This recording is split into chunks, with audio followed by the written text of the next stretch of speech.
दोस्तों, Donald Trump का एक भयानक प्लान मीडिया में लीक किया गया है। जी हां, वॉल स्ट्रीट जर्नल में आया है बड़े ही डिटेल्ड प्लानिंग के साथ कि यूएस ईरान में ग्राउंड ऑपरेशन ऐसा वैसा नहीं, बल्कि ईरान के जो एनरिच्ड यूरेनियम है, जो 60% एनरिच्ड यूरेनियम है, करीबन 450 केजी है, उसको एक्सट्रैक्ट करने वाला है, उसको लेकर के वापस अमेरिका जाने वाला है। अब दोस्तों, ये प्लान जो मिलिट्री जनरल्स कह रहे हैं कि ये अजीब सा सुसाइडल प्लान है, ये ट्रंप सोच भी कैसे सकते हैं ऐसा करने का। क्योंकि यहां पे आप देख सकते हैं जिस प्रकार से कॉन्फिडेंस से ये रिपोर्ट किया गया है, सबसे पहले वॉल स्ट्रीट जर्नल में आया बड़ी ही डिटेल्ड प्लानिंग के साथ, और उसके बाद इसको दुनिया भर की मीडिया कवर करना स्टार्ट कर चुकी है, जिसमें अगर आप देखें तो दो ईरान का नतांज और इस्फहान, ये दो न्यूक्लियर रिएक्टर्स हैं जिनमें ऑलरेडी 12 डे वॉर के दौरान पिछले साल इजराइल ने और अमेरिका ने ताबड़तोड़ हमला किया था। और उनका कहना है कि इन्हीं साइट्स में गहराई में ये जो एनरिच्ड यूरेनियम है ये दफन है, तो इनको एक्सट्रैक्ट किया जाएगा, पहले मलबा हटाया जाएगा, फिर निकाला जाएगा, फिर ये जो यूएस ट्रूप्स हैं इसको लेकर के जाएंगे। सब कह रहे हैं साहब यहां पे आप जाएंगे कैसे? पहले तो एंटर करना वो बड़ा कठिन है, सस्टेन्ड ऑपरेशन करना वो और कठिन है, और फिर एक्सट्रैक्ट करना भी कठिन है। तो ये कैसे होगा? ये तो लगभग सुसाइडल प्लान है, ऐसा कहा जा रहा है।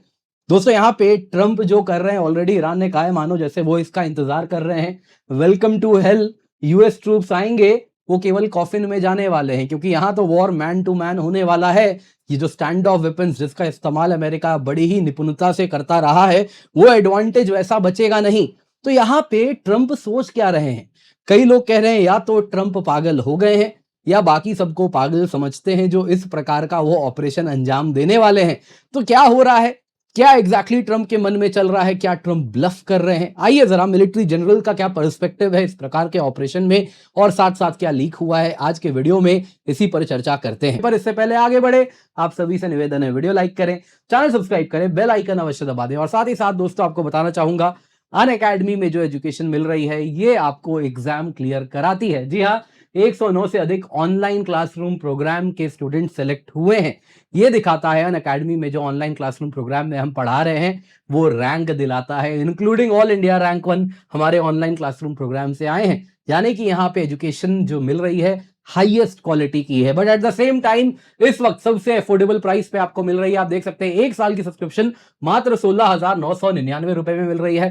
18 महीने की सब्सक्रिप्शन केवल 19,999 रुपए में मिल रही है। ये कीमत तब है जब आप कोड KC10 यूज करते हैं। लोएस्ट एवर प्राइस है दोस्तों, लेकिन 31 मार्च तक है, तो ये ऑफर अपने हाथ से आप जाने ना दें, जल्दी से जाएं, पिन कमेंट में लिंक है, अनअकैडमी सब्सक्रिप्शन ले ले यूजिंग द कोड KC10 ताकि आपको ये डिस्काउंटेड प्राइसेस मिल सकें। सबसे पहले दोस्तों, ट्रंप के इस क्रेजी ईरान प्लान के बारे में जानते हैं। अगर आप देखें तो as per Wall Street Journal, Trump एक कॉम्प्लेक्स मिलिट्री ऑपरेशन करने वाले हैं।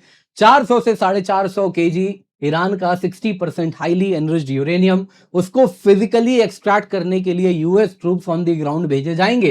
दोस्तों, ये जो as per Wall Street journal का इतना डिटेल्ड रिपोर्ट है पेंटागन लीक्स के अनुसार, कि ये 40 से 50 स्पेशलाइज सिलेंडर्स हैं जो स्कूबा डाइविंग किए हैं। जो स्कूबा टैंक होता है कुछ वैसा ही दिखने वाला टैंक है।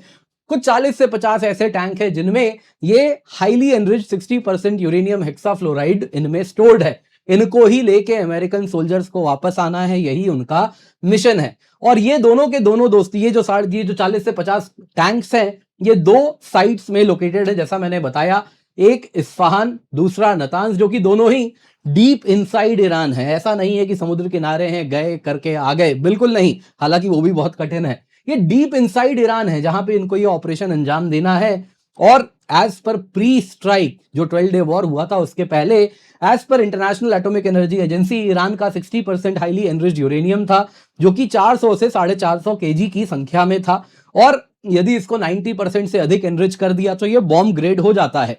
हालांकि आपको बता देता हूं, जो एनरिचमेंट साइकिल है, 0% एनरिच यूरेनियम को 60% तक लेके जाना बेहद कठिन है। 60% टू 90% आपका काम लगभग 80 टू 90% हो चुका है। उसके बाद बहुत कम जो एनरिचमेंट साइकिल्स हैं वो चलने हैं, और उसमें आपको 90% एनरिच यूरेनियम मिल जाता है।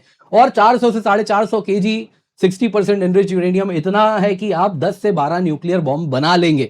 हालांकि 60% एनरिच यूरेनियम से भी बॉम्ब बन सकता है, बस यही है कि दोस्तों आपका यूरेनियम बहुत ज्यादा इसमें यूज होगा, लेकिन ये भी बॉम्ब बनाने के लिए काफी है। वैसे बता देता हूं, ऐसा कहा गया कि स्ट्राइक्स जो हुए थे 12 डे वॉर में, उसके बाद एज पर पेंटागन लीक ये जितने भी एनरिच्ड यूरेनियम है ये इन साइट्स में ही दफन है। जैसा आप यहाँ पे देख रहे हैं, ये देख रहे हैं नातांज न्यूक्लियर रिएक्टर है, यहाँ पे ऐसा हमला किया गया था। Support building related to power supply destroy किया था। वैसे ही आप देखें तो अंडरग्राउंड एनरिचमेंट प्रोग्राम था, उसके अंदर बंकर बस्टर से लेके हर प्रकार का बॉम्ब चलाया गया था।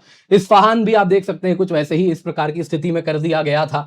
वैसे ही आप देखें फोर्डो में पहाड़ के ऊपर इस प्रकार से हमला किया गया था और डीप पेनिट्रेटर बॉम्ब्स का इस्तेमाल किया गया था। स्पेशलाइज्ड अमेरिका के B2 बॉम्बर्स लाए गए थे। अब यहां पे दोस्तों कहा जा रहा है कि इन्हीं साइट में मलबे के नीचे आज भी ये एनरिच्ड यूरेनियम वहां पर पड़ा हुआ है। जो सैटेलाइट इमेजरी आपको मैंने दिखाई प्लैनेट लैब्स वगैरह के जो दिखा, उसमें एक्सटेंसिव डैमेज हुआ है, सील्ड टनल एंट्रेंसेस हैं। और हालांकि बाद में जो 12 डे वॉर हुआ उसके बाद इसको बाद में सॉइल से वापस फिल किया गया था, रीइंफोर्स किया गया था, रूफ रिपेयर किया गया था, जो दिखाता है कि ईरान ने यहां पे जो इनका रिमेनिंग न्यूक्लियर मटेरियल है उसको प्रोटेक्ट करने के लिए वापस से उसके ऊपर एक शील्डिंग की है। एक प्रकार की मिट्टी का लेयर वगैरह भी यहां पर वापस डाला गया है, जो बता रहा है कि आज भी वो जो एनरिच्ड यूरेनियम है वहीं पर है। अब दोस्तों इस प्रकार का ऑपरेशन को अंजाम देना, कि वहां पर जाना, फिर यूरेनियम को पहले मिट्टी से निकालना, फिर एक्सट्रैक्ट करके वापस जाना, ये डेडली है। देखिए सुसाइडल कहना बेहतर होगा, बट दिस इज डेडली। दोस्तों ये कोई स्टैंडर्ड रेड नहीं है कि डेल्टा फोर्स ऑपरेटर्स आए, है ना, इनफिल किए और उठा के मदुरो को ले गए एक्सट्रैक्ट करके, बिल्कुल भी नहीं। ये मल्टी फेज ग्राउंड इनकर्जन है डीप इनसाइड ईरान। आपको मैंने ऑलरेडी मैप में दिखाया, कोई कोस्ट किनारे नहीं है, डीप इनसाइड ईरान है। आपको इस प्रकार का ऑपरेशन करना है और साथ ही साथ आपको पहले इंसर्शन करना है। हजारों की संख्या में सैकड़ों मील अंदर घुसना है ईरान के। और ये कैसे आप जाएंगे? मोस्ट लाइकली आपके जो एयरक्राफ्ट कैरियर्स हैं वहां से आपके जो स्पेशल ऑपरेटर्स हैं वो सब टेक ऑफ करेंगे, वो सब आएंगे, या फिर जो रीजनल बेसेस हैं वहां से उड़ के आएंगे। रोटरी विंग या fixed wing aircraft, potentially C-17 या ऑस्प्री का इस्तेमाल किया जाएगा। वो कहीं भी लैंड नहीं होने वाला, एक हॉट लैंडिंग जोन है जहां पे उसे लैंड करना है। तो वहां पे भले आप जैसा कहते हैं कि आपने suppression of enemy air defences कर दिया, उसके सारे रडार्स ध्वस्त कर दिए, लेकिन अभी भी mobile surface to air missile launchers तैनात हैं। S-300 के वेरिएंट्स हैं जो कि अभी भी फायर कर रहे हैं। कुछ भी नहीं तो शोल्डर रन मैन पैड्स जो है उससे वो प्लेन को मार गिराएंगे। ड्रोन स्वॉर्म्स हैं। तो सबसे पहले तो जब आप एंटर ही कर रहे हैं आपके लिए बहुत बड़ी समस्या है। उसके बाद आपको वहां पे हफ्तों तक सस्टेन करना है। इस प्रकार का ऑपरेशन करना है जिसमें आपको फ्यूल चाहिए, एमओ चाहिए, आपका नुकसान भी होगा तो मेडिकल इवैक्यूएशन भी करना होगा। न्यूक्लियर साइट है तो न्यूक्लियर बायोलॉजिकल केमिकल डिकंटामिनेशन भी करना है, और ये हफ्तों तक करना है। इस कंटेस्टेड एयर स्पेस में जितनी बार रीसप्लाई के लिए प्लेन आ रहा है, जा रहा है, ये उतना बड़ा चैलेंज होगा, उतना ज्यादा दिख रहा है, ये नाइटमेयर सिचुएशन होगा। आप कह रहे हैं कि आप एक मेकशिफ्ट एयरफील्ड भी वहां बनाएंगे जाके। ठीक है, आप बना सकते हैं, लेकिन क्या उसको आप बचा पाएंगे? हैवी इक्विपमेंट, क्योंकि एंड ऑफ द डे आपको मलबा हटाना है तो इस प्रकार के हैवी इक्विपमेंट भी उतारने हैं। केवल सोल्जर्स नहीं कर पाएंगे, कोई कुल्हाड़ी लेके तो, कुदाल लेके तो आप मिट्टी नहीं उठाने वाले। ये भयानक मशीन्स बड़ी भारी भारी आने वाले हैं। तो ये जब आएंगे तो उसके लिए आप एयरपोर्ट बनाएंगे, एक एयरफील्ड बनाएंगे। क्या वो ईरानियंस रहने देंगे? हाँ, अमेरिकन आ रहे हैं हमारा काम करने, बनाने दो एयरफील्ड, ऐसा तो नहीं होगा। तो यहां पे दोस्तों इस प्रकार के आप कॉम्बैट इंजीनियर्स लाएंगे जो कि इस लोकेशन को सिक्योर करेंगे, फिर एयरफील्ड बनाएंगे, दुश्मन के हमले से बचाते रहेंगे। तो हर तरीके से ये बहुत बड़ा चैलेंज है। उसके बाद साइट कंडीशन कैसा है? ऑलरेडी वहां पे मलबा है, बॉम्ब्ड है, हो सकता है उसके अंदर बूबी ट्रैप्स लगे होंगे, रेडियो एक्टिव डिब्रीज है। ईरान ने अंदाजा तो लगा ही लिया होगा वॉर जब से स्टार्ट हुआ है कि वहां पे ये जल्दी आ सकते हैं, तो उसकी भी तैयारी करेंगे। तो इस्फहान, नतांज दोस्तों अंडरग्राउंड फोर्टिफाइड फैसिलिटीज हैं, और वहां पे कोलैप्स टनल है, क्रेटर है, मलबा है, डेब्रीज है। तो यूएस टीम को सबसे पहले जाके वो पैरामीटर सिक्योर करना है, और उस वक्त IRGC क्विक रिएक्शन फोर्सेस हैं, वो भी हमला करेंगे, आपको उससे भी बचना है। उसके बाद वहां पे माइंस लगे हैं, IEDs लगे हैं, बूबी ट्रैप्स लगे हैं, उन सब से आपको बचना है। ईरान के पास महीनों थे ये सब लगाने के लिए। उसके बाद आप ये हैवी इक्विपमेंट लाएंगे, उससे मिट्टी हटाएंगे, और उसके बाद जो गहराई में कहीं पर सिलेंडर्स हैं उनको आप निकालेंगे, जिसमें डेज टू वीक्स लगने वाला है। तो क्या आप ये कर पाएंगे? उस अनस्टेबल रबल में हो सकता है कोई सिलेंडर में लीक भी हुआ होगा, तो वहां पे न्यूक्लियर लीक की भी संभावना है। मत भूलिए 60% हाईली एनरिच्ड यूरेनियम, जो कि यूरेनियम हेक्साफ्लोराइड फॉर्म में है, कोरोसिव है, टॉक्सिक है, रेडियो एक्टिव है। तो जरा भी ब्रीच हुआ तो आपके सोल्जर सबसे पहले एक्सपोज होंगे इस प्रकार के केमिकल रेडियोलॉजिकल हैजार्ड से। तो ये बड़ा ही सुसाइडल मिशन कहा जा रहा है। तो इसलिए यहां पे सवाल ये पूछा जा रहा है, क्या ट्रंप ब्लफ कर रहे हैं? दोस्तों, ये जो मिशन है इसकी कॉम्प्लेक्सिटी को देखने के बाद अब तक क्या चल रहा था कि खर्ग आइलैंड ले लेंगे, लेकिन अब इस प्रकार का शगुफा छोड़ा जा रहा है जो इतना कॉम्प्लेक्स है, लग रहा है ये कोई नेगोशिएटिंग ब्लफ है, एक साइकोलॉजिकल प्रेशर टैक्टिक है जो यूएस यूज कर रहा है। जो रियल स्पेशल ऑपरेशन होता है उसमें अगर आप देखें तो एक्सट्रीम सीक्रेसी में होता है।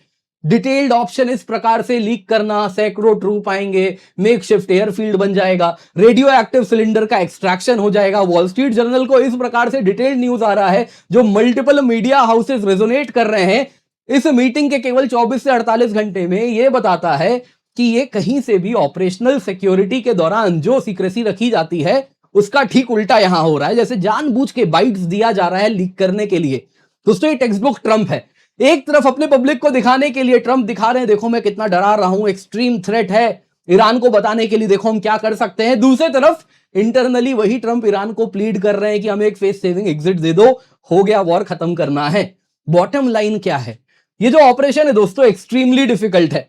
ये फर्स्ट चॉइस हो ही नहीं सकता किसी भी आर्मी का, किसी भी देश का। ये तभी आप कर सकते हैं जब ईरान की मिलिट्री पूर्ण रूप से कोलैप्स हो गई हो, जो कि इस वक्त तो नहीं हुई है। Likely Trump is bluffing here.